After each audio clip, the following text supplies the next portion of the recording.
Hoje, minha filha, o café tá difícil de engolir porque a gente vai falar sobre o sentimento de você estar observando a vida das pessoas e vendo todo mundo ser escolhido, todo mundo vivendo a vida dos sonhos e você tem muitas coisas, mas você não se sente completo.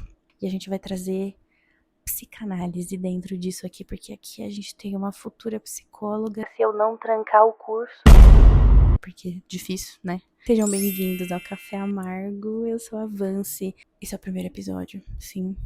Meio estranho pensar que eu realmente tô fazendo isso. Bom, esse café aqui é puramente estético e cenográfico, porque aqui dentro tem vinho. Nesse momento são 8h13 da noite. E é isso, não tem café, porque se eu tomar café essa hora, eu não vou dormir, né? Enfim. Então vamos lá falar.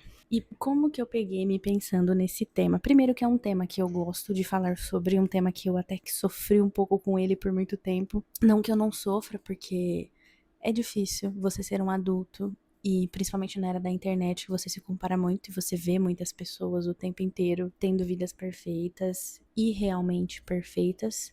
E aí você fica, cara, eu tô fazendo alguma coisa de errado. Mas especificamente sobre o sentimento que eu tive por muito tempo de não me sentir escolhida por amigos, por, sei lá, por uma pessoa amorosamente. Acho que esse é o maior dos pontos, né? Até porque eu vou dar um lacricis agora aqui, falando sobre mesmo a expectativa da mulher do casamento, de ter um marido, achar o príncipe encantado, enfim. Mas esse sentimento muito grande que permeia a nossa vida, principalmente quando a gente faz muitas coisas, somos mulheres, temos muitos pratinhos para equilibrar, porque, né, hoje a mulher moderna, além de ter filhos e ser mãe, ela trabalha, ela faz tudo, porque a mulher só se fode, né? Trouxeram a nossa liberdade ao mesmo tempo que nos prenderam mais ainda e nos prendem a cada dia. Mas enfim, isso é um assunto para outro vídeo, porque senão eu vou ficar aqui horas, seriam horas falando sobre o que é ser uma mulher na sociedade. Mas especificamente, além esse tema me tocar muito e ser uma coisa com a qual eu vivi e vivo também, acho que até vivi algumas vezes. Gente, peraí que meu gato quer sair. Peraí, Tony, peraí.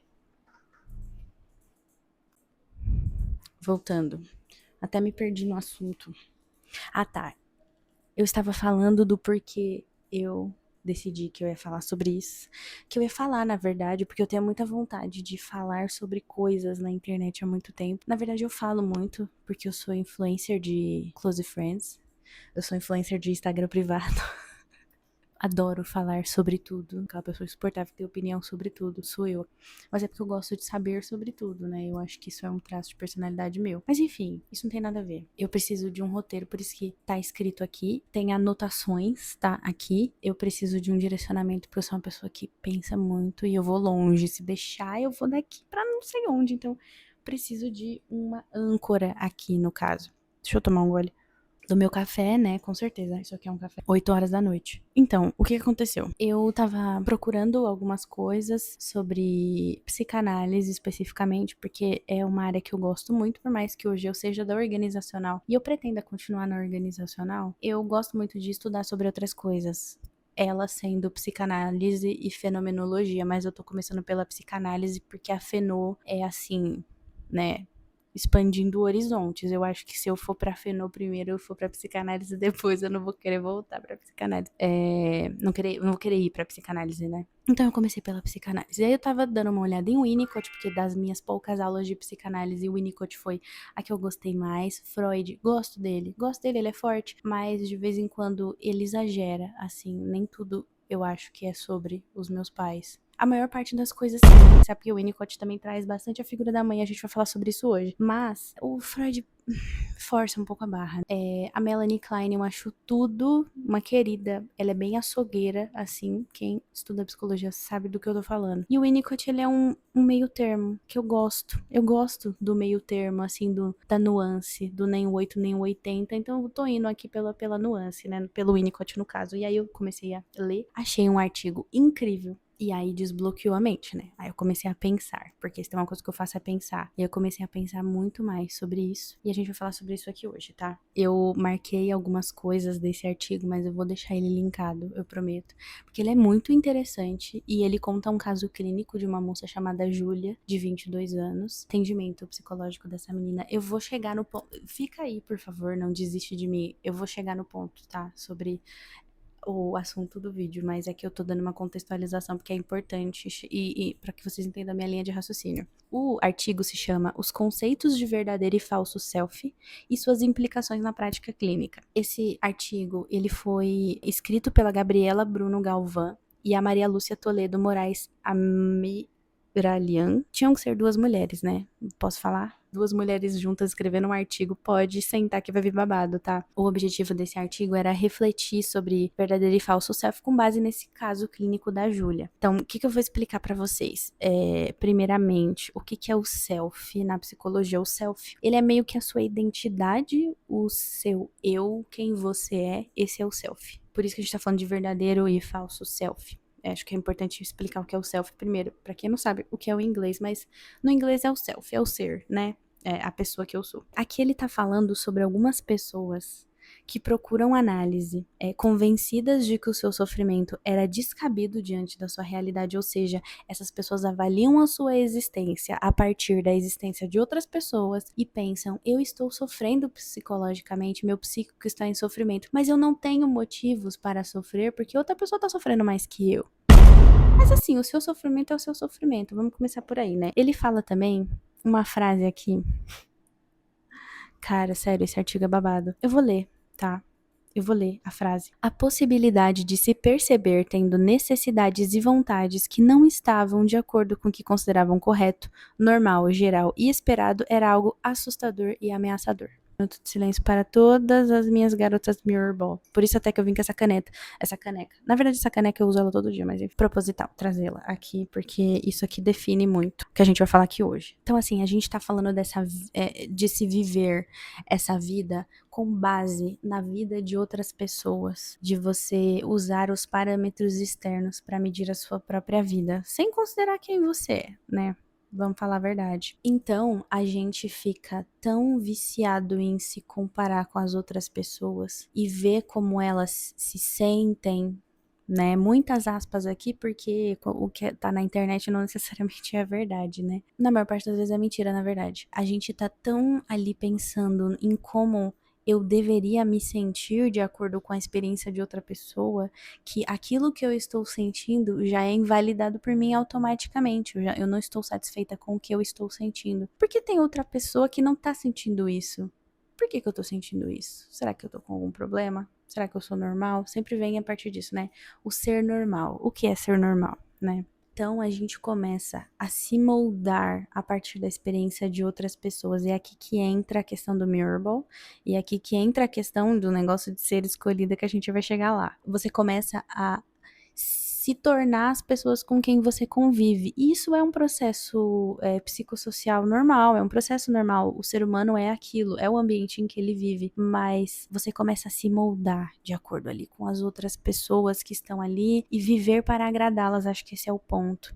Então, a questão do Mirrorball, que é o globo de festa, que ele é composto por muitos caquinhos, muitos espelhos, e é você viver sendo um espelho. E só que assim, o espelho só existe quando tem alguém na frente dele. Então, você vive a sua vida a partir da vida do outro para agradá-lo, para ser, enfim, a melhor pessoa. E aí, a gente entra no conceito do verdadeiro e do falso self, pra gente entender, né, essa questão aí do ser um mirrorball, de ser uma pessoa que reflete as outras pessoas. A gente precisa recorrer ao Winnicott. Ele explica que todo mundo nasce com um potencial, que é esse verdadeiro self, que é essa pessoa que você pode se tornar ser, esse potencial. Esse self-essência, ele é a nossa presença no mundo, como a gente se comporta perante o mundo como um indivíduo único. Só que tem um problema, para que você atinja esse seu potencial, esse seu self, você precisa de um ambiente facilitador. E aí, meus amigos, é psicanálise, a gente cai na mãe de novo.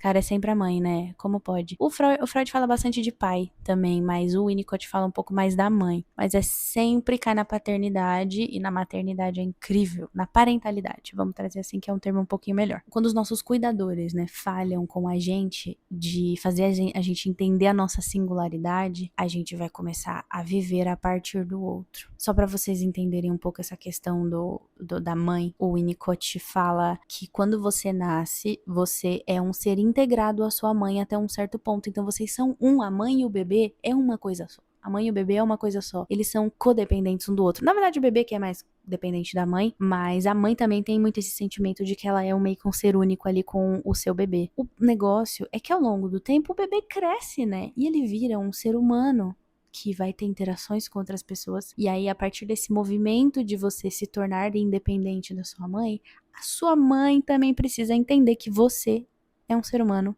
apartado dela. E aí, quando isso não acontece, aí que vem o babado, amigos. Aí que vem o babado. Quando o ambiente falha, a gente precisa se submeter pra gente poder sobreviver, porque a gente ainda é uma extensão da nossa família, dos nossos cuidadores, né? Então é uma coisa assim engraçada, né? A partir desse momento em que você precisa se moldar para sobreviver, nasce o falso self. E esse falso self, ele constrói relacionamentos até meio que falsos, assim, porque você não tá sendo você tá sendo o outro. Que? Cara, como o Winnicott pensava, assim, que mente, brilhante, sério. E aí, tem aquele negócio, desculpa trazer Taylor Swift, mas faz parte de mim, do Mirrorball, daquela frase que ela fala, posso mudar tudo em mim pra me encaixar. Eu vou refletir todos os seus lados essa noite, tipo assim, eu sou você, eu estou aqui para te agradar, eu vou ficar na ponta dos meus pés girando aqui pra você, pra que você me note, pra que eu seja alguém a partir do outro. Chico traz também que o Winnicott, ele fala que o falso self, ele fica onde? Na nossa mente, como sempre. Tudo tá aqui, né? Tudo tá aqui, tudo se cria aqui, tudo nasce aqui, tudo morre aqui. Ai, esse negócio que é o cérebro. Então, como tá na mente, as pessoas que têm um potencial intelectual, não necessariamente só ter um potencial intelectual, mas a pessoa, ela vai passar por um processo de intelectualização, tá? Ele usa esse termo. Vai passar por um processo de intelectualização para que ela possa cobrir tudo que é humano nela, tudo que é singular, tudo que é muito falho. Então essa pessoa vai passar por esse processo de intelectualização, estudar o ambiente mesmo, você se tornar uma pessoa, estudar as pessoas, estudar as coisas para que você possa disfarçar você com o seu intelecto, para que você possa disfarçar tudo aquilo em você que é humano e falho e que são coisas que podem afastar as pessoas, para que você deixe tudo que apenas é bom, de acordo, não necessariamente com a sua visão, mas com a visão do outro, para que você seja escolhido. E aí a gente, né, entra na questão da escolha, de ser uma pessoa escolhida, de você tá ali sendo a melhor pessoa para todo mundo, para que essas pessoas te escolham. Só que o esforço nem sempre gera resultado. O artigo, ele vai trazer uma frase sobre o caso da Júlia, que eu acho que vale a pena trazer também. Ela vivia intensamente a sensação de não se sentir real. Sentia-se uma eterna falsa, a ser descoberta por ela mesma e pelos outros, a cada momento, a cada escolha que se mostrasse insatisfatória. Em cada desejo que surgia, para cada escolha que se apresentava, retornava a dúvida de quanto isso seria verdadeiro, se seria algo genuinamente seu ou uma ilusão que se esvairia por não ser real, assim que fosse concretizada. O artigo traz essa questão do caso da Júlia, em que ela trazia muito isso de quem eu sou quando eu não tô sendo o que as pessoas esperam de mim.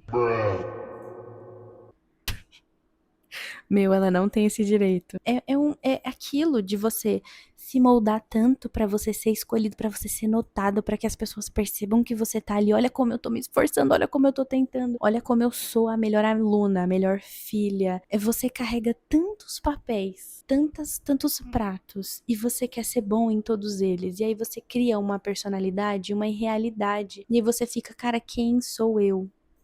Tipo assim, Quem sou eu quando eu não estou sendo alguém para essas pessoas? Quem é você quando você não tá sendo a filha perfeita para os seus pais, que não sai de casa, que volta até 10 horas da noite, você sai com seus amigos 10 horas da noite e você tá em casa, a filha que não bebe, a filha que não fuma, a filha que não não faz nada. Não faz nada, né? Não vive. A filha que não vive, né? Vamos falar a verdade? Quem é você quando você não tá sendo aquela amiga que todo mundo pode contar com você o tempo inteiro e te chamar e você vai atendê-los e você vai ser uma querida e as pessoas falam de você, ela é tão boazinha, ela é tão legal, ela é tão galera. Quem é você quando você não está fazendo nenhuma dessas coisas que esperam de você? É o falso self. É você criar alguém. Na verdade, você criou isso desde que você era criança, muito possivelmente, porque, pelo menos nessa questão de se moldar, eu passei muito por essa experiência. Às vezes ainda passo por ela, percebo que eu faço isso e tento me corrigir. Mas desde criança você tenta se moldar pra você se encaixar. Porque o ser humano é um ser social. E muitas das vezes a gente vai precisar mudar quem a gente é. Pra que a gente se encaixe em determinado espaço. E isso é meio ruim, né? Mas essa é a sociedade, é assim que a sociedade funciona. A gente vai precisar moldar, nos podar muitas vezes para que a gente se encaixe em alguns lugares. Alguns desses lugares, você não deveria fazer isso. Alguns desses lugares é completamente desnecessário. Alguns outros, você vai ter que se comportar como os demais, né? Você vai ter que se comportar conforme o esperado. Como, por exemplo, eu sou uma pessoa que trabalha numa multinacional. E eu gosto muito disso. E é óbvio que eu não sou exatamente a mesma pessoa que eu sou fora da empresa que eu sou com a pessoa que eu sou dentro, não são exatamente a mesma pessoa. Na verdade, elas meio que são a mesma pessoa, só que adaptada, né? Eu acho que o problema tá quando você descola totalmente daquilo e quando você passa a ser apenas aquele personagem. Então eu tenho meu personagem do trabalho e eu vou viver ele na minha vida pessoal e eu não sei quem eu sou fora do trabalho. É um negócio assim meio bizarro. Então quando esse processo de intelectualização acontece para que você se torne essa outra pessoa diferente e tem esse processo de intelectualização, enfim, para que você cubra as suas falhas, vai chegar um momento em que você não vai entender mais o que é verdadeiro, quem sou eu? Eu sou a amiga da faculdade, eu sou a colega do trabalho, eu sou a namorada, eu sou a filha, quem eu sou? Quem que eu sou no final das contas, no final do dia, quando eu tô sozinha deitada na minha cama, dentro da minha própria cabeça, pensando sobre os meus problemas, quem eu sou no final das contas, quando eu não tô sendo a pessoa, não tô sendo uma pessoa para as outras pessoas, basicamente. Quem eu sou. Vocês estão entendendo? Vocês estão entendendo a linha de raciocínio? Então, essa eterna falsa, essa eterna farsa, né, na verdade, você pode até ter uma vida boa, relativamente boa, porque não é muito, assim, você ganhar. Vou dar um exemplo idiota, tá? Mas não é tão idiota assim. Você ganha mais de R$ 2.500 hoje no Brasil, você já é mais do que 80% da população. Então, muitas vezes você tá nessa posição de que você tá insatisfeito com a sua vida, porque você não é você, né? Assim, você tá ali, quem sou eu? O que eu estou fazendo? Isso bate principalmente muito na vida adulta. Depois que a gente sai da casa dos pais, e aí tem essa questão do Winnicott dizer, né? Da separação dos pais ali, da criação do falso self. É o momento em que você vai se deparar com o mundo de verdade. E aí você vai ter que, cara, quem sou eu quando eu não estou ao redor da minha família, dos meus amigos, assim, você vai morar sozinho. E aí chega no final do dia e só tem você dentro da sua casa. E aí você fica, tá, e o que eu faço? O que eu vou fazer? Pra quem eu vou performar? Só tem eu aqui. Quais são os meus hobbies? Quem eu sou? Será que os hobbies são meus mesmo? E aí a Júlia, do caso, chega num momento da psicoterapia em que ela percebe que ela não se separou da mãe dela. Óbvio que não desse jeito, ela não trouxe desse jeito, porque esse é o jeito psicanalista de se falar. Mas ela percebe que ela estava repetindo todos os comportamentos, angústias e medos da própria mãe. E aí eu fico gag. Completamente gag. Então ela estava repetindo todos esses comportamentos, todos esses medos, tudo. Ela foi para a profissão que a mãe dela queria, ela estudou aonde a mãe dela queria, ela seguiu os passos da própria mãe, carregando as angústias da própria mãe. E aí ela chegou num ponto em que ela ficou assim, cara, é porque se eu não for quem as pessoas esperam que eu seja, eu não sou nada. E esse sentimento é um absurdo. Tipo assim, como assim o nosso cérebro existe? Como assim? É um processo meio louco, assim, você sair da casa dos seus pais e você perceber que você é um ser humano. que você pode fazer as suas próprias escolhas. E eu vou trazer aqui pra gente meio que ir finalizando, né? Até queria saber se vocês também têm esse sentimento, eu acho que muito sim, de tipo, quem sou eu? Se essas pessoas para a qual eu performo, basicamente uma performance, né? Sumirem, assim, se elas sumirem da minha vida e eu não tiver que performar para mais ninguém. Quem sou eu? O que eu vou fazer? Como eu agiria? Quem eu seria? Quais seriam os meus hábitos? Quais seriam os meus hobbies? Quem eu seria apenas para mim e mais ninguém? Quando você reflete muito o outro, essa pessoa não tá vendo você, porque atrás do espelho não tem nada. Não tem nada, só tem vazio. E isso traz muito a questão do sentimento de não se sentir escolhida, porque a gente tá sempre performando o tempo todo, sendo tão bom pras pessoas, e aí no final das contas, quando essas pessoas não necessariamente escolhem a gente fica, tá, isso tudo foi em vão. Eu mordei minha personalidade pra você e não adiantou. Sabe por que não adianta? Porque você tá sendo aquela pessoa. Tipo assim, eu convivo comigo todos os dias. Eu não quero outra de mim. Até cansativo você estar com uma pessoa que se molda pra você. Ela não fala as angústias dela, ela não fala as coisas, e aqui partindo para um outro lado mesmo, porque eu já fiz muito isso, já fui muito me moldar para as outras pessoas, só que se fosse hoje em dia, eu não aguentaria conviver com uma pessoa assim. E a gente tá ali tentando sempre ser a melhor pessoa, mas isso não garante que ninguém vai ficar. E o ponto que aqui é mais uma reflexão do que uma teoria psicanalítica, é mais uma coisa mais pessoal minha, é de que eu acho que o amor, ele está nos defeitos. Ele está em você amar todos os lados de alguém. E aí, quando você tá sendo um reflexo da própria pessoa, quando você tá fazendo aquilo de acordo com o que ela quer, ou se moldando mesmo pro mundo, muitas vezes, redes sociais, para outras pessoas, você tá se moldando para outras pessoas que não sejam você, você se perde. Você perde quem é você, você faz com que as pessoas não vejam os seus defeitos. E uma pessoa perfeita não existe, todo mundo sabe disso. É cansativo você lidar com uma pessoa que não tem defeitos.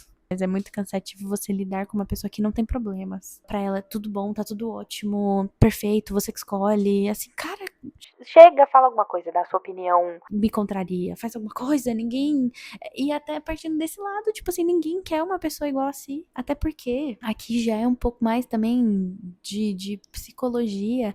A gente odeia no outro aquilo que a gente vê na gente. Então, se eu tô com uma pessoa que é igual a mim, que ela só faz tudo o que eu quero, é impossível amar. É impossível amá-la, não dá nada pra escolher essa pessoa.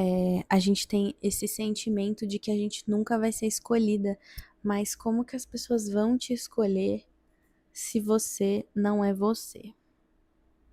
Como que alguém me escolhe se eu não me escolhi primeiro? Eu tô tão vivendo pelos outros, pelo mundo, nesse meu falso self, presa nessa bolha do meu falso self, que eu não permito com que as pessoas me conheçam de verdade. E aí as pessoas gostam de pessoas reais, eu acho. Do que adianta você ser escolhida sendo que você não tá sendo você. Essa pessoa tá mesmo te escolhendo? Ou ela tá escolhendo a pessoa que você se moldou para ela? Porque aí, a partir do momento que você mostrar que você não é aquilo, ela vai te largar.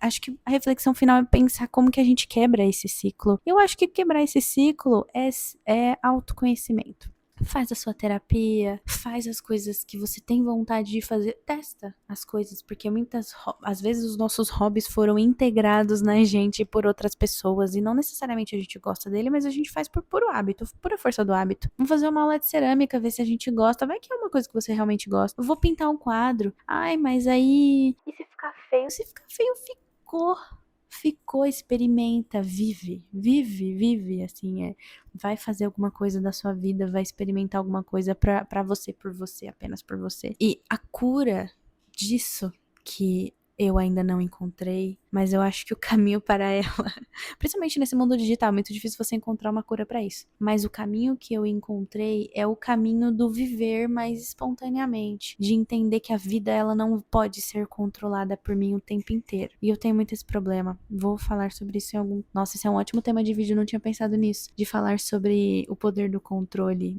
do falso controle, na verdade, de querer controlar todas as coisas. Mas entender isso, acho que é um primeiro passo. A gente não controla todas as coisas. A gente não vai controlar as pessoas que amam a gente. A gente não tem como forçar alguém a escolher a gente. Não adianta se moldar pra alguém pra ser escolhida. Eu vou escutar só as músicas que essa pessoa gosta pra que ela se torne minha amiga. Não faça isso. Por favor, não faça isso. Porque não funciona. Não adianta, não funciona. Pode funcionar até por um tempo, mas vai chegar um momento que você vai se cansar, talvez aquela pessoa vai se cansar, alguém vai sair cansado. Nunca dá certo. Nunca dá certo você viver pelas expectativas dos outros, acredita em mim. Não dá. E assim, pra você ser escolhida, você precisa correr o risco de não agradar.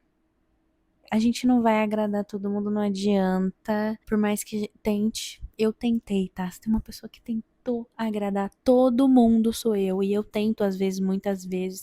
Óbvio que, principalmente no mundo corporativo, falando agora com as minhas corporate besties, minhas amiguinhas do corporativo, a gente vai precisar se moldar no dia a dia. Pessoas que trabalham, na verdade, né? A gente vai precisar se moldar no dia a dia pra agradar algumas pessoas. Vai fazer parte, mas não precisa se integrar aquilo ao seu self. Você não precisa viver naquilo. E a gente precisa ter boas relações com as pessoas, porque o mundo corporativo é assim.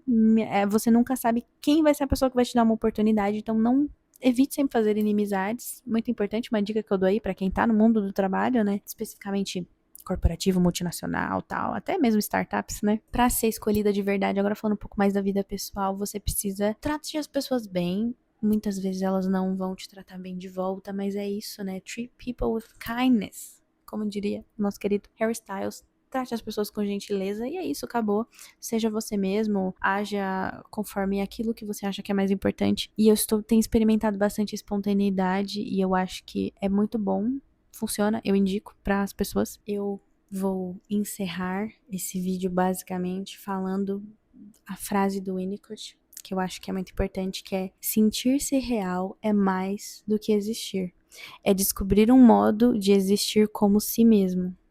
É muito importante que a gente descubra o que é existir sendo a gente. E assim, o mundo tem muitas luzes e você não precisa ser um caquinho de um mirror ball refletindo elas quando você tem a sua própria luz. Você pode ser tão amarga quanto um café, contanto que esse café tenha gosto de si mesma. Eu acho que essa é a reflexão final aqui que a gente tem nesse episódio do Café Amargo. Espero que vocês tenham gostado. Esse foi o papo de hoje. Espero vocês no próximo papo. Se você gostou, faz todas aquelas coisas que os youtubers falam para as pessoas fazerem, que é curtir, compartilhar e, enfim, comentar. Também gosto de ler comentários. Curtirei vários, com certeza. Enfim, a gente se vê no próximo Café Amargo. Até breve. Espero que você tenha gostado desse papo e, por favor, seja você mesmo.